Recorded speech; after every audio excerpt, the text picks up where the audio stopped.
Drummers against imply timekeeping. Why is John Bonham great? At first I was reluctant to do this video because so much has been written about and videotaped and discussed about John Bonham for the last 40 plus years. I really didn't think I could add anything to it. But I started to have second thoughts because of the historical context that I want to share with you. I think it'll be helpful. And this is why John Bonham is great. I started to play the drums late 1967, early 1968, so I was about 10 and a half years old. I had a very good drum teacher. I was learning the rudiments and enjoying listening to the radio. It wasn't until mid-1969 that Led Zeppelin came on the radio for the first time.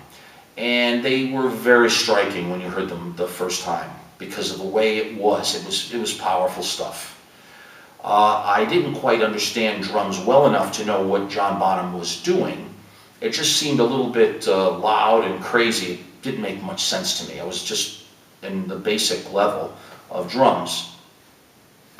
It wasn't until a year later, late 1969, where I was about 12 years old, that Whole Lotta Love came on the radio all the time, off Led Zeppelin 2. At that point, I at least understood the basic mechanics of drums and a basic rock beat. So when I listened to Whole Lotta Love, I could tell that it was logical. I remember saying that to myself, that John Bonham played logical. And I laugh about it now because in context, you get an idea of a young 12-year-old and how playing time like that can just resonate with a young drummer. And it was just fantastic to listen to for sure. But now I started to understand what it was a little bit better, but not enough. Now, Led Zeppelin 3 came out in 1971. It wasn't until Led Zeppelin 4, the Zoso record that had the song on it, Stairway to Heaven. I was already 15, almost 16 years old, and I had been playing and studying drums pretty consistently for over 4 years, almost 4.5 years. So I had a pretty good grasp of drums at a very young age compared to my peers. Now, the record they put out as the single off of that album was Black Dog, around December of 1972, January 1973.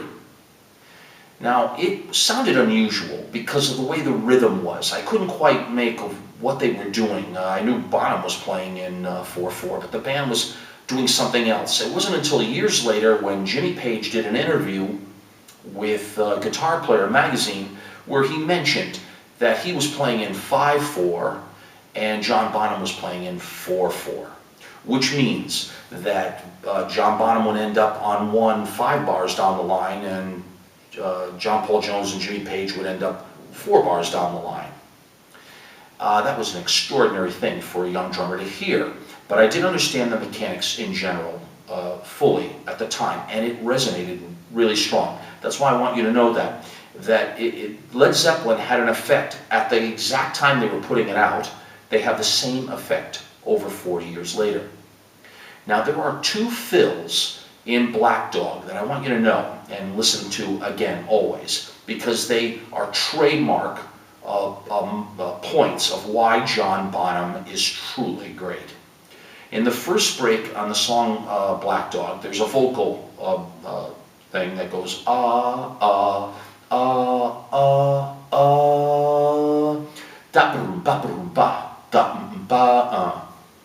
That triplet, when I first heard it, completely floored me. I knew it was true greatness because I had understood at that point drums well enough to know the mechanics. And there is another break at the end of the song, same vocal part,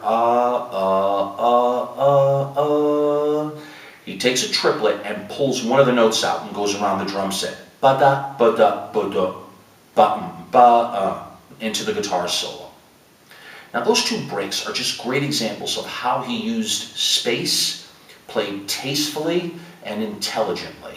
It's what differentiated and distinguished him from everybody else at the time, because he was in a band that he could showcase his talents, and he just shined every time.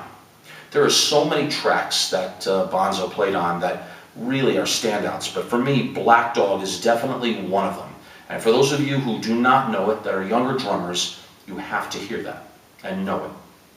The band went on to do 2 more records. By 1975, I was 18 years old, and Physical Graffiti came out, which was a landmark record.